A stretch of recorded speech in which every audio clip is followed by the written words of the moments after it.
আসসালামু আলাইকুম। আশা করি সবাই ভালো আছেন। আমি মোহাম্মদ আরিফ হুসাইন। আমি 41তম বিসিএস এ তথ্য সাধারণ ক্যাডারে গেজেটেড হয়েছি এবং 43তম বিসিএস এ প্রশাসন ক্যাডারে চতুর্থ স্থান অর্জন করেছি। আমাকে কমেন্টে অনেকেই জিজ্ঞেস করেছেন বিসিএস ভাইবা কিভাবে ভালো করা যায়। তো আজকে আমি সেই বিষয় নিয়ে আলোচনা করব। বিসিএস ভাইবা হলো বিসিএস পরীক্ষার সর্বশেষ এবং সবচেয়ে গুরুত্বপূর্ণ ধাপ, কারণ এখানে মাত্র 10 থেকে 15 মিনিটের ভাইবাই আপনি নিজেকে ক্যাডার হিসেবে সুপ্রতিষ্ঠিত করতে পারেন। সো এখানে শিথিলতার কোনো অপশন নেই, অর্থাৎ বিসিএস ভাইবা ভালো করার জন্য যত বেশি আপনি প্রস্তুতি নেবেন, ক্যাডার হওয়ার ক্ষেত্রে আপনি ততটাই এগিয়ে থাকবেন। তো বিসিএস ভাইবার পূর্ব প্রস্তুতি হিসেবে আমরা 4টা সেগমেন্টে আলোচনা করতে পারি। 4টা বিষয় আপনাকে খেয়াল রাখতে হবে। এর মধ্যে প্রথম যে বিষয়টা হলো ডকুমেন্টস, অর্থাৎ বিসিএস ভাইবা পরীক্ষার দিনে আপনাকে যে সমস্ত ডকুমেন্টস পিএসসি তে সাবমিট করতে হবে, সেই ডকুমেন্টগুলো আপনার আগে থেকে যত তাড়াতাড়ি সম্ভব, দরকার হলে ভাইবার 20 দিন বা 25 দিন আগেই সমস্ত জিনিসগুলো কমপ্লিট করে আলাদা একটা ফাইলে সুন্দর করে রেখে দেবেন, যাতে করে ওই জিনিসটা নিয়ে আপনার আর কোনো দুশ্চিন্তা না থাকে। শুধুমাত্র ভাইবার আগের দিনে রাত্রেবেলা সন্ধ্যাবেলা আপনি একটু চেক করে দেবেন ডকুমেন্টসগুলো, যে আপনি যা যা ডকুমেন্টস আপনার চেয়েছে সেই ডকুমেন্টসগুলো আপনি সাথে নিয়েছেন কিনা। আমি একটু বলে দিই ডকুমেন্টসগুলো কি কি নিতে হবে। প্রথমত আপনার বিসিএস পরীক্ষার যে অ্যাডমিট কার্ড সেটা রাখবেন। তারপর আপনার যে অ্যাপ্লিকেন্টস কপি, অ্যাপ্লাই করার সময় একটা অ্যাপ্লিকেন্টস কপি আপনি পেয়েছেন, সেটা আপনাকে সাথে নিতে হবে, যেটাকে আমরা বলি বিপিএসসি ফর্ম 1। আবার ওদের ওয়েবসাইটে, পিএসসি এর ওয়েবসাইটে বিপিএসসি ফর্ম 3 পূরণ করে ডাউনলোড করে নিতে হবে। আপনার সাক্ষাৎকার পত্র ডাউনলোড করে নিতে হবে ওয়েবসাইট থেকে, এবং সেখানে আপনার রেজিস্ট্রেশন নম্বর, আপনার নাম এবং আপনার ভাইবার তারিখ ফাঁকা জায়গায় পূরণ করতে হবে। এরপরে আপনাকে নিতে হবে নাগরিকত্ব সনদ। আপনার ইউনিয়ন পরিষদ বা সিটি কর্পোরেশনের জনপ্রতিনিধির কাছ থেকে যে আপনি নাগরিকত্ব সনদ নেবেন, সেটা মূলটাও সাথে রাখবেন এবং ফটোকপির সত্যায়িত সাথে রাখবেন। আপনার সমস্ত শিক্ষাগত যোগ্যতার সনদ, যেমন এসএসসি সার্টিফিকেট, ইন্টারমিডিয়েটের সার্টিফিকেট, অনার্সের সার্টিফিকেট, মাস্টার্স যদি করে থাকেন সেটার সার্টিফিকেট, এগুলোর মূল কপিটাও সাথে রাখবেন এবং এগুলোর প্রত্যেকটি 3 বা 4টি ফটোকপির সেট করবেন। এছাড়াও আপনাকে আপনার পাসপোর্ট সাইজের একেবারেই সাম্প্রতিককালের ছবি আপনাকে নিতে হবে, রঙিন ছবি, এবং এই ছবির ক্ষেত্রে ছবির পিছনে আপনার নাম লিখতে হবে এবং গেজেটেড অফিসার দ্বারা আপনার এই ছবি সত্যায়িত করে নিতে হবে।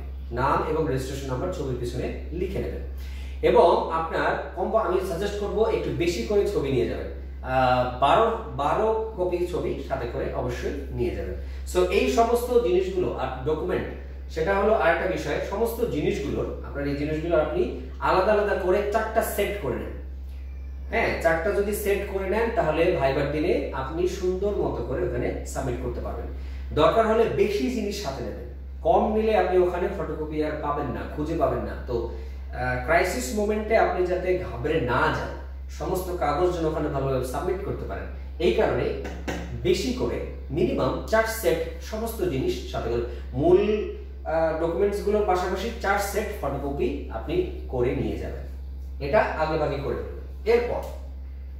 এরপর আসবে আপনার আউটফিট এন্ড গেস্টার, আপনার পোশাক পরিচ্ছদ কেমন হবে। আমরা বাঙালি সমাজে আমরা যে সমস্ত কাপড় পরি, মেয়েরা শাড়ি পরে যেতে পারেন কিংবা সালোয়ার কামিজ বা অন্যান্য পোশাকও পরে যেতে পারেন। যেই কাপড়ে আপনাকে সুশ্রী লাগবে, হ্যাঁ, রুচিসম্মত পোশাক, বাঙালি সমাজে যে সমস্ত পোশাক রুচিসম্মত, তো মূল্যবোধ সম্পন্ন, সে সমস্ত পোশাক পরিচ্ছদ আপনি পরে যাবেন। এক্ষেত্রে একটা বিষয় মনে রাখবেন, অতি উজ্জ্বল রঙের পোশাক পরা থেকে বিরত থাকবেন। এবং আরেকটা বিষয় আছে, পোশাক পরিচ্ছদ পরার ক্ষেত্রে আপনার ওই দিনের যে আবহাওয়ার পরিস্থিতি, সে আবহাওয়ার পরিস্থিতির সঙ্গে ম্যাচিং করে, কালার কোড ম্যাচিং করে পরলে সবচাইতে ভালো হয়। যেমন খুবই সানি ডে হলে আপনি উজ্জ্বল কালারের, হ্যাঁ, অন্য যেমন রেড, ব্ল্যাক এগুলো পরতে পারবেন না, কারণ কি এই কালারটা আপনার ওই দিনের ওয়েদারের সাথে সুইট করে না। আবার যদি একটু ক্লাউডি ডে হয় তাহলে কিন্তু আপনি হালকা এই কালারগুলো একটু পরতে পারেন। হ্যাঁ, সো এটা হলো ফ্যাক্ট। সো ওই দিনের কালার কোড হবে ওই দিনের ওয়েদারের উপর। তো আপনি এইভাবে 2-3 সেট অ্যারেঞ্জ করে রাখতে পারেন। আপনার যদি ইচ্ছা হয়। আবার ছেলেদের পোশাকের ক্ষেত্রে অ্যাজ ইউজুয়াল কমপ্লিট স্যুট পরা ভালো। পিএসসি তে ওখানে এয়ার কন্ডিশনিং সিস্টেম আছে, তো সেক্ষেত্রে আপনি যদি কমপ্লিট স্যুট পরে যান সেটাই ভালো হবে।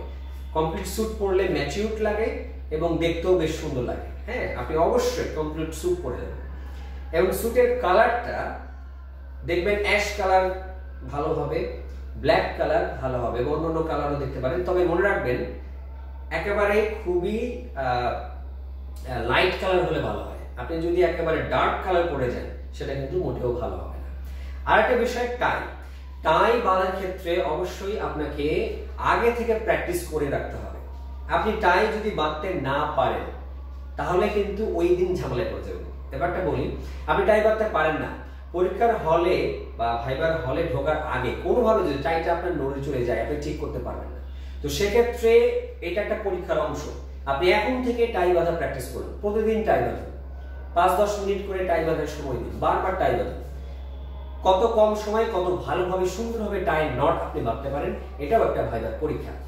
সো একটা জিনিস মাথায় রাখবেন, আপনার নেক এবং টাই এই মাঝখানে যেন কখনোই গ্যাপ না থাকে। এটা খুব ভালোভাবে মনে রাখবেন। টাই যদি আপনি পড়তে নাই পারেন তাহলে এই জিনিসটা স্কিপ করলেও ভালো, তবে ভুলভাবে টাই বেঁধে আপনি কখনোই ভাবে বোর্ডে যাবেন না। এটা হলো বিবেচ্য বিষয়। টাইয়ের কালার আমি বলবো এক রঙের টাই সবচেয়ে ভালো হয়। আপনি যদি রেড কালার টাই পরে যান, তবে জিগজ্যাগ টাইও আপনি পরতে পারেন। মেইন কথা হলো টাইটা ক্যাজুয়াল না হয়ে ফর্মাল হতে হবে। হ্যাঁ, এক্ষেত্রে কালারটা আপনি ম্যাচ করে নেবেন আপনার স্যুটের সাথে। স্যুটের কালার টাইয়ের কালার জন্য সেম না হয়। আরেকটা হলো গেস্টার। ভাইবার দিনে আপনার চেহারা যেন মলিন না থাকে। আপনি অবশ্যই ছেলেরা অবশ্যই শেভ করে যেতে হবে, শেভ হয়ে যেতে হবে এবং আপনার চুল যেন এলোমেলো না থাকে। আপনার চুল একেবারে পাটি ছাট যাকে বলে, একবারে খুব ছোট করেও কাটা যাবে না, কিংবা একবারে বাবরির চুলও রাখা যাবে না, যে মাঝামাঝি আকারের। অর্থাৎ আপনার চুলের স্টাইলটা এমন হবে যে স্টাইলে আপনাকে সুদর্শন ও স্মার্ট লাগে, আপনার চেহারায় কনফিডেন্স প্রতিভাত হয়, আপনার আত্মবিশ্বাস প্রতিভাত হয়। তো আপনার চেহারার দিকেও একটু নজর দিতে হবে। আপনি এক কাজ করেন, আপনি ভাইবার 30 দিন আগ থেকেই প্রতিদিন চেহারার যত্ন নিতে থাকেন। বেশি করে ঘুমাবেন, 7-8 ঘন্টা করে ঘুমাবেন, চোখের নিচে যেন আই শ্যাডো না থাকে। পরীক্ষার আগে, ভাইবার পরীক্ষার আগের 3 থেকে 4 দিন যথেষ্ট ঘুমাবেন, চেহারায় যেন আপনার প্রশান্তির ছাপ থাকে। মনে রাখবেন, আপনার চেহারায় যদি বিষণ্ণতার ছাপ থাকে তাহলে ভাইবায় আপনি 10 নম্বর পিছিয়ে গেছেন। হাসি হাসি চেহারা নিয়ে আপনাকে ভাইবা বোর্ডে যেতে হবে। এই কারণেই আপনার শারীরিক গঠন সুন্দর করার জন্য প্রতিনিয়ত ব্যায়াম করবেন, তারপর চেহারায় আপনার বিষণ্ণতার ছাপ এড়ানোর জন্য বেশি করে ঘুমাবেন, পরিবারের সঙ্গে কানেক্টেড থাকবেন, সমমনা মানুষদের সাথে ওঠা বসা করবেন, তাহলে আপনার চেহারায় কখনোই বিষণ্ণতার ছাপ পড়বে না। ভাইবা বোর্ডে এটাই চেক করা হবে যে আপনি এই পরিস্থিতিটা কিভাবে নিচ্ছেন। আপনি কি দুশ্চিন্তাগ্রস্ত নাকি আপনি সময়টাকে এনজয় করছেন, আপনার মধ্যে আত্মবিশ্বাস কতটুকু আছে, এটাই অ্যাসেস করা হবে। তো সেই কারণেই আপনি এক পোশাক আশাক খুব স্মার্ট হবে, ভালো হবে।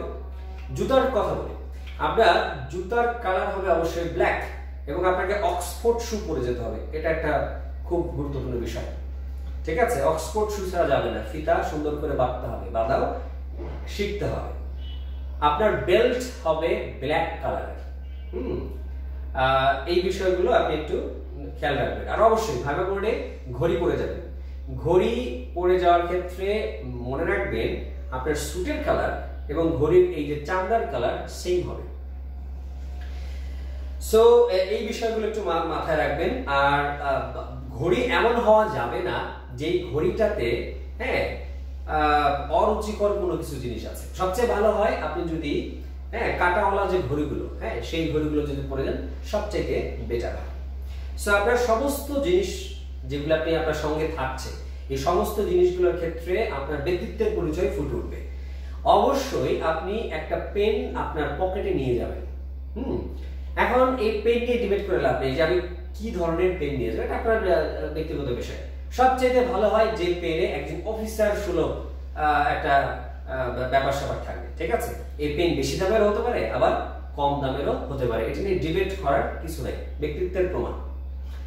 সো আপনি ঘড়ি পরে যাবেন, অবশ্যই আপনি অবশ্যই একটা কলম রাখবেন, যে কলম দিয়ে আপনি লিখতে পারেন ভাইবা বোর্ডে। আপনার জুতার কালার হবে ব্ল্যাক, আপনার বেল্টের কালার হবে ব্ল্যাক, চামড়ার বেল্ট পরতে হবে। আপনাকে অবশ্যই কমপ্লিট বা স্যুট পরে যাবেন, চেষ্টা করবেন স্যুট পরে যাওয়ার, টাইটা সুন্দর করে বাঁধতে হবে। এই হলো বিষয়। এরপরে আসি আরেকটি পার্ট, সেটা হলো স্পিকিং প্র্যাকটিস। ভাইবা বোর্ডে আপনি কত সাবলীল ভাবে এবং মানে একেবারে শুদ্ধভাবে বাংলা ও ইংরেজিতে কথা বলতে পারেন, এটা অনেক গুরুত্বপূর্ণ একটা বিষয়। একজন অফিসারকে তার চাকরিরত অবস্থায়, তার দায়িত্বরত অবস্থায় অনেক মানুষের সঙ্গে ওঠা বসা করতে হয়। সেক্ষেত্রে আপনি ওই স্পেসিফিক সিচুয়েশনে কত সুন্দরভাবে আপনি জিনিসটাকে গুছিয়ে নিতে পারেন, সেটা অনেকাংশেই নির্ভর করে আপনার বাচন ভঙ্গি ও দক্ষতার উপর। সো কত সুন্দরভাবে নিজেকে উপস্থাপন করা যায়, কত সুন্দরভাবে বলা যায়, এই বিষয়টা আপনাকে প্র্যাকটিস করতে হবে। অনেকেই আমরা বাংলায় অনেক কথা বলতে পারলেও ইংরেজিতে কথা বলতে পারি না। তো এই বিষয়টা অনেক গুরুত্বপূর্ণ এই বিসিএস পরীক্ষায়। কারণ বিসিএস ভাইভায় বাংলা এবং ইংরেজি দুই মাধ্যমেই আপনার সঙ্গে কথা বলা হতে পারে। এমনও হতে পারে যে শুধু বাংলায় অথবা শুধু ইংরেজিতে। তো সেই কারণেই বাংলার পাশাপাশি আপনাকে ইংরেজিতেও শুদ্ধভাবে ফ্লুয়েন্টলি কথা বলার প্র্যাকটিস করতে হবে। সো এক্ষেত্রে একটা জিনিস ইম্পর্টেন্ট, সেটা হলো অ্যাকসেন্ট। আমরা অনেকেই এই বিষয়টাকে গুরুত্ব দেই না। একজন অ্যাম্বাসেডর, প্রাক্তন অ্যাম্বাসেডরের কাছে যখন আপনি বিশেষ ভাইবা দেবেন, আমাদের অনেক পিএসসির মেম্বার্স রয়েছেন, সম্মানিত মেম্বার্স রয়েছেন, ওনারা একসময় অ্যাম্বাসেডরও ছিলেন। তো ওনাদের যে ইংলিশ অ্যাকসেন্ট সেটা কিন্তু অনেক ভালো। এখন উনি আপনাকে ব্রিটিশ অ্যাকসেন্টে প্রশ্ন করেছেন, আপনি খুবই একটা সাধারণ বাঙালি অ্যাকসেন্ট বা ইন্ডিয়ান অ্যাকসেন্টে আপনি একটা মিক্সড অ্যাকসেন্টে কথা বলবেন, এই বিষয়টা কিন্তু ভালো দেখায় না, উনি কিন্তু ভালোভাবে নেবেন না। সো আপনি চেষ্টা করবেন ব্রিটিশ অ্যাকসেন্টে বা আমেরিকান অ্যাকসেন্টে ইংরেজিতে কথা বলার। সো এই বিষয়টা আপনি কিভাবে শিখবেন, এটা তো অবশ্য লম্বা সময় দরকার হয় এই বিষয়টা রপ্ত করার জন্য, বাট চেষ্টা তো করতে হবে। বিশেষ করে আপনার পার্সোনাল ইনফরমেশন, যেমন ইন্ট্রোডাকশন টু মাইসেলফ বা ইয়োরসেলফ, এই বিষয়গুলোর ক্ষেত্রে এই অ্যাকসেন্ট অনুযায়ী বলার চেষ্টা করবেন। সো অ্যাকসেন্ট ডেভেলপ করার জন্য আপনারা যেটা করতে পারেন সেটা হলো প্রতিদিন বিবিসি নিউজ দেখুন, regularly BBC news, Al Jazeera channel, এগুলো দেখুন। এছাড়াও এর পাশাপাশি আপনি বিদেশিদের সঙ্গে একটু অনলাইন প্ল্যাটফর্মে কথা বলার চেষ্টা করুন। ফ্রি ফর টক একটি হলো অনলাইন প্ল্যাটফর্ম, ফ্রি, যেখানে আপনি বাইরের দেশের মানুষদের সাথে, বিশেষ করে ইউরোপিয়ান কান্ট্রির দেশের মানুষের সঙ্গে কথা বলতে পারেন। আপনি ব্রিটিশ নেটিভ স্পিকারসদের নাও পেতে পারেন, বাট ইউরোপিয়ান অ্যাকসেন্টে যদি কথা বলতে পারেন তাও কিন্তু অনেকটা কাজ হবে, ইন্ডিয়ান অ্যাকসেন্টে কথা বলতে যাবেন না। সো এটা একটা বিষয়। আর একটা বিষয় হতে পারে, আপনার ফ্লুয়েন্সি বাড়ানোর জন্য আপনি ডেইলি স্টার পত্রিকার যে সম্পাদকীয়, সেই সম্পাদকীয়গুলো আপনি উচ্চ স্বরে, লজ্জা না করে বাসায় জোরে জোরে শব্দ করে পড়লেন, তাহলে দেখা যাবে কি এভাবে যদি আপনি 2-1 মাস কন্টিনিউ করেন, দেখবেন আপনার উচ্চারণটা ডেভেলপ করছে। সো কথা বলতে হবে, ভাইবা রিলেটেড বিষয়বস্তু নিয়ে আপনি আপনার যে সহযোদ্ধা এদের সঙ্গে একটু কথা বলেন। সো আপনি একদিকে বিদেশিদের সাথে কথা বলবেন, একদিকে আপনাদের বন্ধু বান্ধবদের সঙ্গে ইংরেজিতে কথা বলবেন। তখন কি হবে, আপনাদের এই স্পিকিং যে এবিলিটি সেটা বাড়বে, অ্যাকসেন্ট ডেভেলপ হবে। আপনি ধীরে ধীরে হাই ফ্রিকোয়েন্সি ওয়ার্ডগুলো ব্যবহার করতে পারবেন আপনার সেন্টেন্স। একদিকে ভোকাবুলারি শিখলেই হবে না, ভোকাবুলারিগুলো কিভাবে ইউজ করা যায়, সমসাময়িক টপিকের উপর কিভাবে ইউজ করা যায়, সেগুলো ব্যবহার করা যায়, সেগুলো গুরুত্বপূর্ণ বিষয়। তো উচ্চ স্বরে শব্দ করে পড়বেন।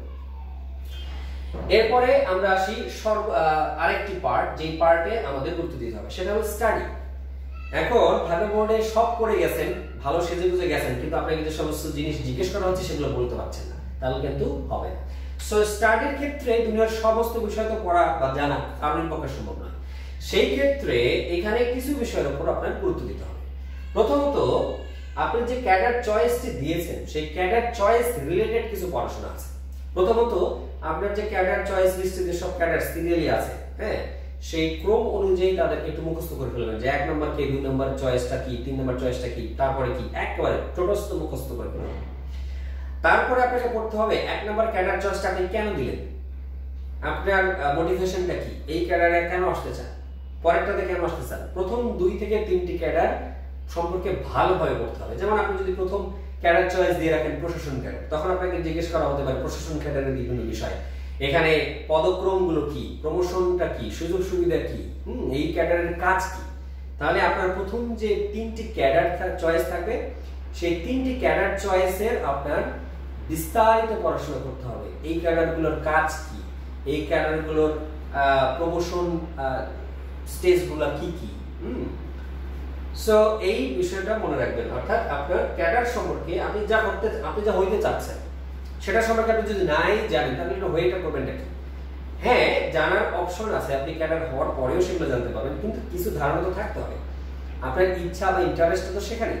সেই কারণেই ক্যাডার লিস্ট এর প্রথম 3টি ক্যাডার সম্পর্কে বাজারে গাইড বই অনেক আছে, সেগুলো সংগ্রহ করে একটু পড়ে নেবেন ওগুলো সম্পর্কে, প্রথম 3টি ক্যাডার। এরপরে আপনাকে জানতে হবে আপনার নিজ পঠিত সাবজেক্ট, অনার্স বা মাস্টার্সে আপনি যে সমস্ত বিষয় নিয়ে পড়াশোনা করেছেন। যেমন আমার জিওগ্রাফি অ্যান্ড এনভায়রনমেন্ট ছিল অনার্সে পঠিত বিষয়। সো আপনাকে ধরেই নিতে হবে যে আপনার মোট ভাইবার 35 বা 40% প্রশ্ন হবে এই সাবজেক্টিভ অংশ থেকে। সো আপনি যদি এই অংশটা ভালোভাবে না পারেন, আপনি ভাইভায় ফেল করবেন। সো আপনার অনার্স মাস্টার্সের যত যাবতীয় বিষয়গুলো আছে, সমস্ত বিষয়গুলো একবার হলেও আপনি পড়ে নেন। দরকার হলে লাইব্রেরি ওয়ার্ক করুন। হ্যাঁ, আপনার বিগত যে নোটস খাতাগুলো সেগুলো উল্টে পাল্টে দেখুন। আপনি অনার্সে 4 বছর, মাস্টার্সে 1 থেকে 2 বছর যতগুলো ভাইভা দিয়েছেন, আপনার নিশ্চিতভাবে জানা আছে কোন কোন টপিকগুলো গুরুত্বপূর্ণ, ভাইভা জিজ্ঞেস করা হয়, সেগুলো আবার রিভিউ করুন, আত্মবিশ্বাস বাড়বে। সো এখানে একটা সময় আপনি দিতেই পারেন। আপনার সাবজেক্টিভ নলেজ যদি আপনি ভালোভাবে ডিফেন্স করতে পারেন, তাহলে ভাইভায় আপনি পাস করবেন, এটা শতভাগ নিশ্চিতভাবে বলা যায়। এরপরে হলো হিস্ট্রি। যেমন হিস্ট্রির ক্ষেত্রে বাংলাদেশের মুক্তিযুদ্ধের যে ইতিহাস, সেটা অনেক ভালোভাবে পড়বেন। ভাষা আন্দোলনের ইতিহাস একবারে পুঙ্খানুপুঙ্খভাবে, তারিখ সহ, ঘটনা সহ ও ভালোভাবে পড়বেন, এটা গুরুত্বপূর্ণ।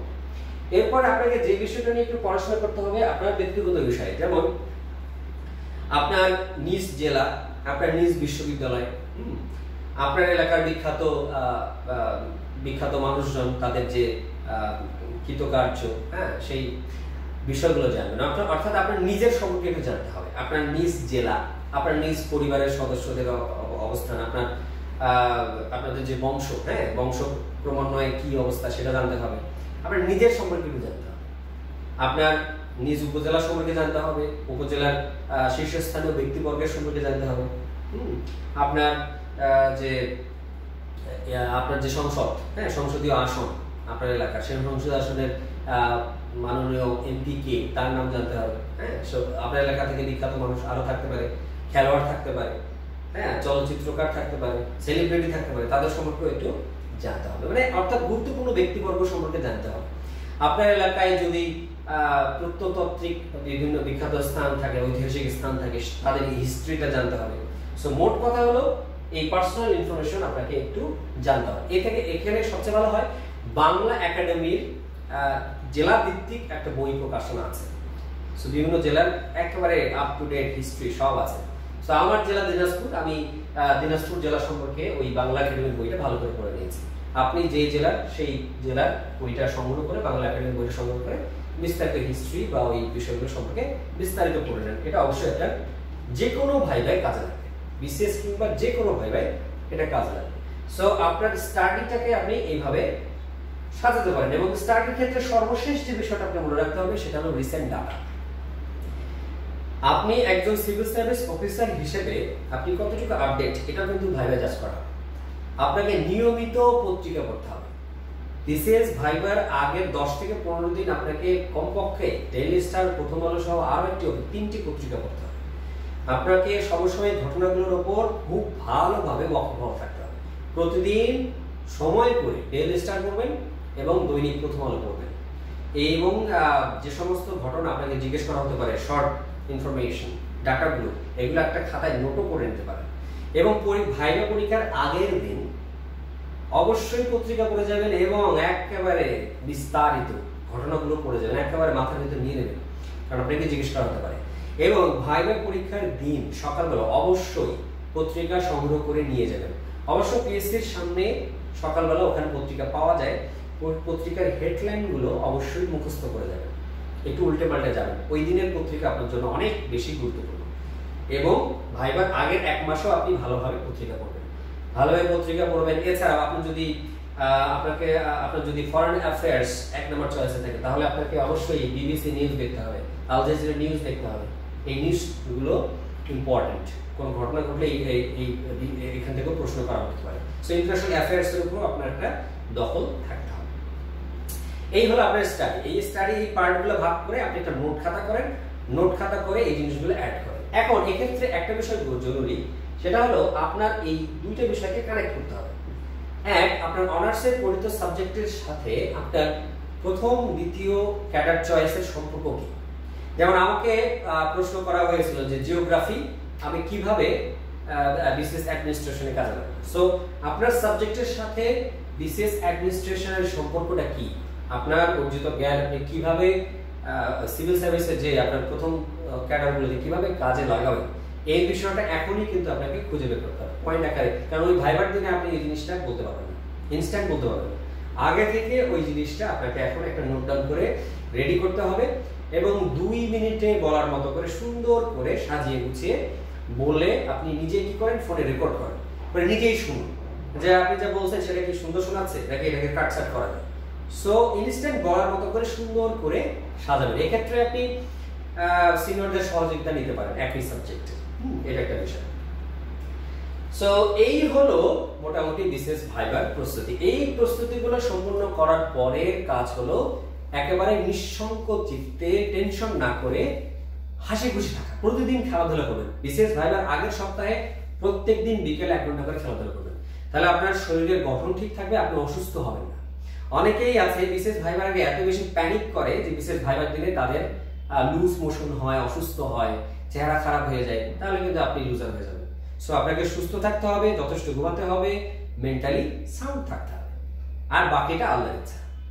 সো আপনার এন্ডে আপনি সমস্ত দেওয়ার পরে সৃষ্টিকর্তার উপরে আপনি বিশ্বাস রাখবেন, নিয়মিত নামাজ পড়বেন। ভাইবার আগে আপনি নিয়মিত নামাজ পড়বেন, তাহলে নামাজ পড়লে কি হবে, আপনার ওই টেনশনে থাকবে না। আপনার মনে হবে যে হ্যাঁ, সৃষ্টিকর্তা আমার প্রতি প্রসন্ন।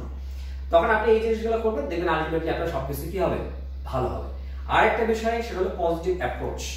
আপনি ভাইবা বোর্ডে আপনি নেতিবাচক কোনো কিছু বলবেন না। যদি নেতিবাচক কথা বলেন তাহলে কিন্তু আপনি ফেল হয়ে যাবেন। সবকিছুতেই আপনাকে ইতিবাচকতা দেখাতে হবে, খারাপ কিছুর মধ্যে ভালো কিছু দেখাতে হবে। সো এটার প্র্যাকটিস আপনি করতে থাকেন। আপনি ভাইবার 2 মাস আগে থেকেই কারোর সঙ্গে তর্ক বিতর্ক করা থেকে দূরে থাকুন। ভাইবা বোর্ডে কখনো তর্ক করতে যাবেন না, এটা প্র্যাকটিস করতে হয়। আপনি সারা জীবনে তর্ক করছেন মানুষের সঙ্গে, গালিগালাজ করছেন, ভাইবা বোর্ডে যে ভালো সাজতে পারবেন, এটা আপনি লিখে নেন। সো আপনার কাজ হবে এখন থেকে সেই ক্যারেক্টারটাতে ঢুকে যাওয়া। ভাইবার ক্যারেক্টারটাতে আপনি যদি আগে থেকে ঢুকে যান, তাহলে ভাইবার দিনে আপনার কাছে এটা পরীক্ষা মনে হবে না, মনে হবে আপনি ভাইবা বোর্ডের সদস্যদের সঙ্গে একটু চা খেয়ে গল্প করে আসেন। সো এটাই হলো আসল ভাইবা। তো আপনাদের সবার জন্য শুভকামনা, আমার জন্য আপনারা দোয়া করবেন। আসসালামু আলাইকুম।